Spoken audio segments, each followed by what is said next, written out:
E69 news కి స్వాగతం. ముందుగా ముఖ్యాంశాలు. Modi emotional speech. ఈ కుర్చీ ప్రత్యేకత ఇదే.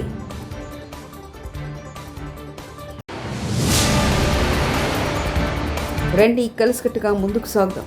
సీఎం రేవంత్.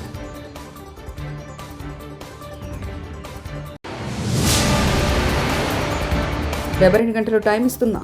సీఎం రేవంత్కి కేటీఆర్ సవాల్.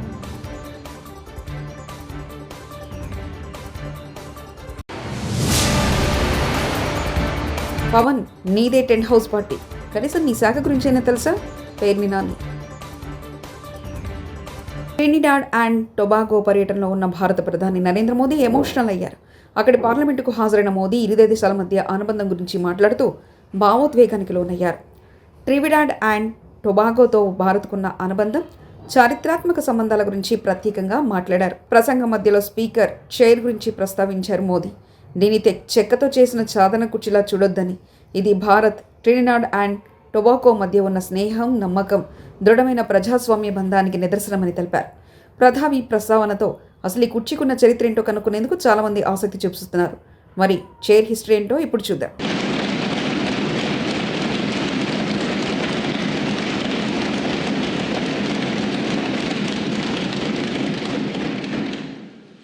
The words expresses the bond that one democracy feels for another. आप सभी जानते हैं, भारतीयों के लिए डेमोक्रेसी सिर्फ एक पॉलिटिकल मॉडल भर नहीं है, हमारे लिए ये वे ऑफ लाइफ है, हमारी हजारों वर्षों की महान विरासत है. इस संसद में भी कई साथी ऐसे हैं जिनके पूर्वज बिहार से हैं. वो बिहार जो महाजनपदों यानी एंशियंट रिपब्लिक्स की भूमि है. వాయిస్ ఫర్ ది వాయిస్లెస్ అనే థీమ్తో తమ బాధను చెప్పుకోలేని వారికి రక్షణ కల్పించేందుకు ప్రస్తుత పరిస్థితుల్లో రాష్ట్ర స్థాయి సమావేశం ఏర్పాటు చేయడం చాలా అవసరమని ముఖ్యమంత్రి రేవంత్ రెడ్డి అన్నారు. ఈరోజు శనివారం MCRHRDలో బాలల లైంగిక వేధింపులు, రక్షణ అనే అంశంపై ఏర్పాటు చేసిన సదస్సులో సీఎం పాల్గొని ప్రసంగించారు. ఎంతో కీలకమైన అంశంపై సదస్సు నిర్వహిస్తున్న తెలంగాణ పోలీస్, ఇతర నిర్వాహకులకు సీఎం అభినందించారు. ఇలాంటి నేరాలను నియంత్రించడమే కాకుండా బాల బాధితులకు చట్టపరమైన అన్ని రకాల రక్షణ కల్పించాల్సి ఉందని అభిప్రాయపడ్డారు. లైంగిక వేధింపుల నుంచి అన్ని రకాలుగా రక్షణ కల్పించాల్సిన అవసరం ఉందని సీఎం రేవంత్ రెడ్డి అన్నారు. State of Telangana and Patron in Chief, State Legal Services Authority, respected members of Judiciary, senior police officers, Women and Child Department officials, legal services experts, UNICEF, civil society and development partners. I welcome you to this state level conference.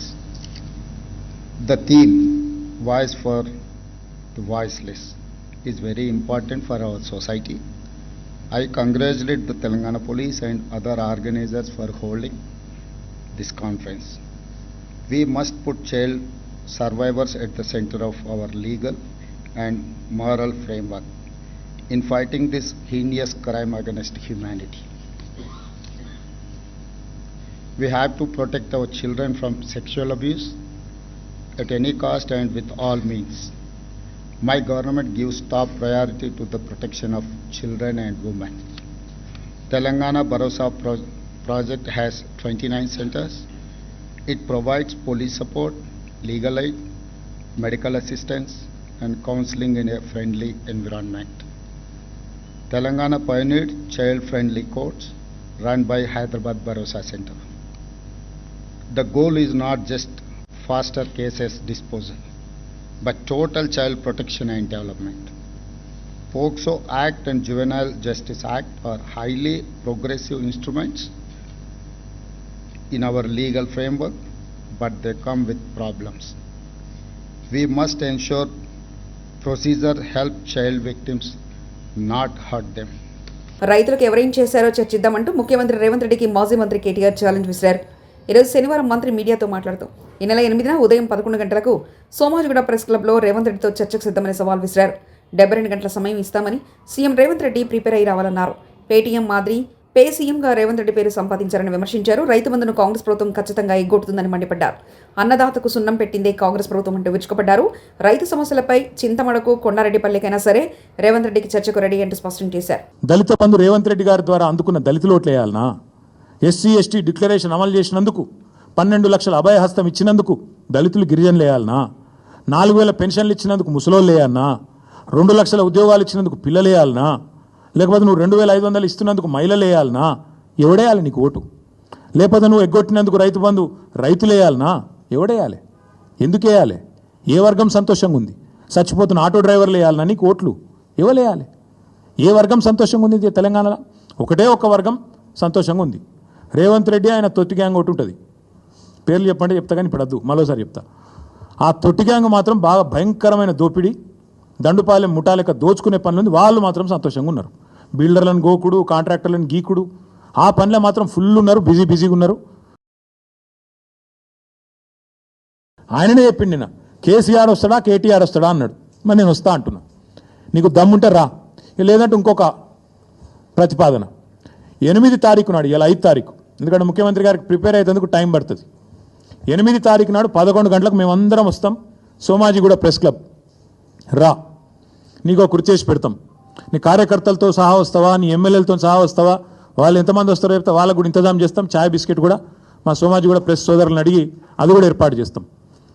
సోమాజిగూడలో press క్లబ్లో 11 గంటలకు 8 తారీఖు నాడు నేను రెడీగా ఉంటా. నువ్వు వస్తావా రావా నీ ఇష్టం, నువ్వే ఛాలెంజ్ ఇసిరినావు, రావాలని కోరుతున్నా. వస్తే సంతోషం. చంద్రబాబు పాలనతో వ్యవస్థలు నిర్వీర్యమయ్యాయని ఆరోపించారు మాజీ మంత్రి పేర్ని నాని. ఏపీలో పోలీస్ వ్యవస్థ ఎక్కడుంది అని ప్రశ్నించారు. బాబురావు మీద దాడి చేసిన వారంతా టీడీపీలో ఉన్నారు కదా, టీడీపీ నేతల దోపిడిని అడ్డుకోవడం నాగమల్లేశ్వరరావు చేసిన నేరమా? ఏపీలో అన్ని దారుణాలు జరుగుతున్నా పవన్ ఎందుకు ప్రశ్నించడం లేదు? పవన్ కళ్యాణ్ జీవితమే సినిమా డైలాగులు, ఏ వేదిక మీదైనా సినిమా డైలాగులు చెప్పకుండా ఉన్నారంటూ సెటైరికల్ కామెంట్స్ చేశారు పేర్ని నాని. రాష్ట్రంలోని ప్రతి గ్రామాన నరరూప రాక్షసులే రాజ్యం ఏలుతున్నారు. ప్రస్తుతం ఈ నరకాసుర ఏలుబడిలో కరుకుగా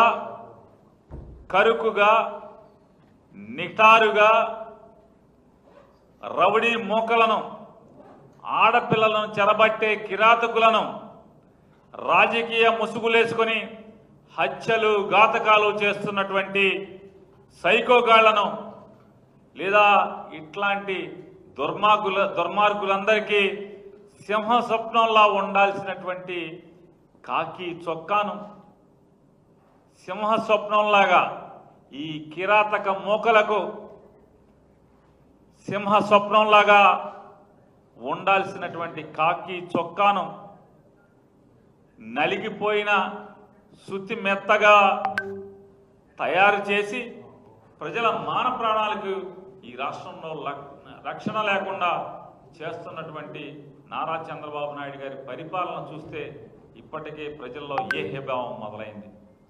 నారా చంద్రబాబు నాయుడు గారు ముఖ్యమంత్రిగా ప్రమాణ స్వీకారం చేస్తూ పక్షపాతం కానీ, భయం కానీ, వివక్ష కానీ లేకుండా రాగద్వేషాలకు అతీతంగా పరిపాలన చేస్తాను అని చెప్పి దైవ సాక్షిగా ప్రమాణం చేస్తున్నానని చెప్పని నారా చంద్రబాబు నాయుడు గారు ప్రమాణం చేశారు.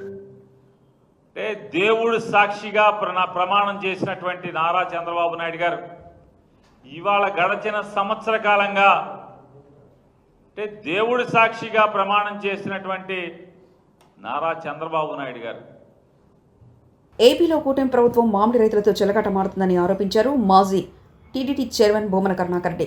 చిత్తూరులో కుమార్ అనే రైతును ఫారెస్ట్ అధికారులు ఇబ్బందులకు గురి చేశారు.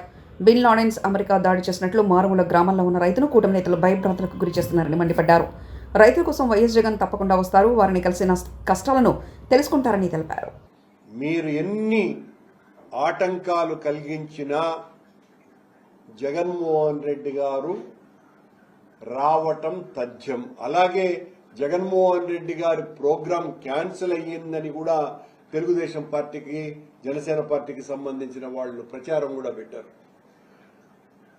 జగన్మోహన్ రెడ్డి గారి పర్యటన వాయిదా పడలేదు, రద్దు కాలేదు. 9వ తారీఖున జగన్మోహన్ రెడ్డి గారు బంగారుపాలెం వస్తున్నారు. మీరు రైతుల్ని బెదిరించినా, రైతులు కూడా చాలా మంది మేము స్వచ్ఛందంగా వచ్చి మాకు జరిగినటువంటి అన్యాయం ఇది అని తెలియజెప్తామని వాళ్ళు సిద్ధంగా ఉన్నారు. కర్ణాటక ప్రభుత్వం ఇంత పెద్ద మద్దతు ధర ప్రకటించినా ఇప్పటికీ కూడా ఈ రాష్ట్ర ప్రభుత్వం చంద్రబాబు నాయుడు గారు మాయమాటలు చెప్పటమే తప్ప ఏ రకమైనటువంటి సహాయము చేయటం లేదు. మద్దతు ధర లేదు. పిచ్చాపాటి కార్యక్రమం ఈ మామిడి రైతుల ఫ్యాక్టరీల వాళ్లతో యజమానులతో మాట్లాడడం తప్ప మరొక కార్యక్రమం చేయకపోగా ఆశ్చర్యకరంగా 4వ తారీఖున ఈ నెల 4వ తారీఖున టి కుమార్ అనేటువంటి తుమిండ విలేజ్ చిత్తూరు మండలం సంబంధించిన ఒక రైతు ఇక మామిడి పండిస్తే ఇక గిట్టుబాటు ధర రాదు, ఇంకా ఆత్మహత్యలే శరణ్యం మనకి, కనుక ఈ చెట్లు కొట్టేసుకుందాము అని ఆయన చెట్లు కొట్టేసుకుంటే వెనువెంటనే ఫారెస్ట్ అధికారులు అక్కడ వాలిపోయి ఏం పీక్తారనేది చెడు మాట కాదు. దీన్ని హిందీలో ట్రాన్స్లేట్ చేస్తే క్యా ఉకర్తా అని అర్థం. నేను తెలుగు ఇప్పుడే నేర్చుకుంటున్నా. ఫ్లో వచ్చినప్పుడు ఏం చేయలేను. కవితకు కేటీఆర్ భార్యకు క్షమాపణలు చెప్పను. ఫ్లోలో వచ్చిన మాటలను మనసులో తీసుకోవద్దు. మహిళా కమిషన్ ముందు విచారణకు హాజరైన అనంతరం మీడియాకు వివరించిన కాంగ్రెస్ నేత ఫిరోజ్ ఖాన్. ఏం పీక్తారు, వాట్ ఈజ్ రా పీక్తున్నా అని ట్రాన్స్లేట్ చేస్తే మీరు హిందీలో క్యా ఉఖాడ్ రై. సో దానిలో ఏం డెరోగేటరీ లేదు. నుంచి ఒక ప్రెస్ రిపోర్టర్ క్వశ్చన్ అడిగినాడు. అప్పుడు కవిత కూడా ఇంట్రెస్టెడ్ జూబ్లీ సెలెక్షన్ అని చెప్పినాను. సో నేను చెప్పిన కవిత ఏం పీక్తుంది, ఇది నా స్లాంగ్ లాంగ్వేజ్. సో తెలుగు ఇప్పుడు నేను నేర్చుకుంటున్నా అండ్ అది ఫ్లోలో వచ్చేసింది. సో పీక్తున్నా అని ట్రాన్స్లేట్ చేస్తే మీరు హిందీలో క్యా ఉఖాడ్ రై. సో దానిలో ఏం డెరోగేటరీ లేదు. నేను మహిళలకు అట్మోస్ట్ రెస్పెక్ట్ చేసే ఒక వ్యక్తి ఫిరోజ్ ఖాన్. సో ఇది నా స్టైల్ ఆఫ్ భాష. నేను ఇప్పుడు మాట్లాడేటప్పుడు సోనియా గాంధీ, ప్రియాంక గాంధీ, రాహుల్ గాంధీ, రేవంత్ రెడ్డి ఇట్లనే చెప్పేస్తా. సో కేటీఆర్ పెళ్ళం ఇది చెప్పేస్తా, కవిత. సో మేడం ఏమంటున్నారంటే మీరు రెస్పెక్ట్గా శ్రీమతి గారు, జీ అది యూజ్ చేయాలి. సో ఇది నా భాష. ఈ స్టైల్లో నేను ఫంక్షన్ చేస్తా. సో నాకు ఏం డెరోగేటరీ ఇక్కడ కనిపించలేదు. ఏం పీక్తారు, వాట్ ఈజ్ రా అని అడిగిన నేను. కానీ తప్పకుండా కొద్దిగా గారు, జీ అది నేను యూజ్ చేయాలి. కానీ నేను పూర్తిగా గ్యారంటీ ఇయ్యను. రైట్, ఆ ఫ్లోలో ఎట్లా ఉంటుంది అట్లనే మాట్లాడతాం. శ్రీశైలం జలాశయానికి వరద ప్రవాహం క్రమంగా పెరుగుతుంది. జూరాల ప్రాజెక్టు నుంచి 1,20,419 క్యూసెక్ల వరద నీరు ప్రాజెక్టులకు వచ్చి చేరుతుంది. అవుట్ఫ్లో 67,009 క్యూసెక్ల నీటిని దిగులు విడుదల చేస్తున్నారు. ఎడమగట్టు విద్యుత్ కేంద్రం నుంచి 35,315 క్యూసెక్లు, కుడి విద్యుత్ కేంద్రం నుంచి 31,704 క్యూసెక్ల నీరు విడుదలవుతుంది. విద్యుత్ ఉత్పత్తి ద్వారా నాగార్జున సాగర్కు నీటిని విడుదల చేస్తున్నారు. శ్రీశైలం పూర్తిస్థాయి నీటి మట్టం 885 అడుగులు కాగా ప్రస్తుతం 876.90 అడుగులు ఉంది. ప్రాజెక్టు పూర్తిస్థాయి నీటి నిల్వ సామర్థ్యం 215.80 టీఎంసీలు కాగా ప్రస్తుతం 172.66 టీఎంసీలకు చేరింది. Modi emotional speech. ఈ కుర్చీ ప్రత్యేకత ఇదే.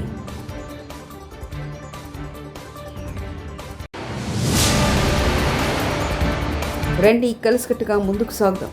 సీఎం రేవంత్.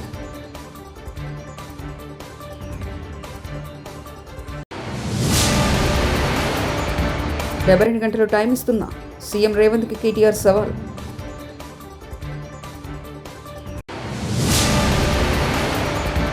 పవన్, నీదే టెంట్ హౌస్ పార్టీ. కనీసం నీ శాఖ గురించి అయినా తెలుసా? పేర్ని నాని. ఈ 69 న్యూస్ ఇంతటితో సమాప్తం. చూస్తూనే ఉండండి ఈ 69 న్యూస్.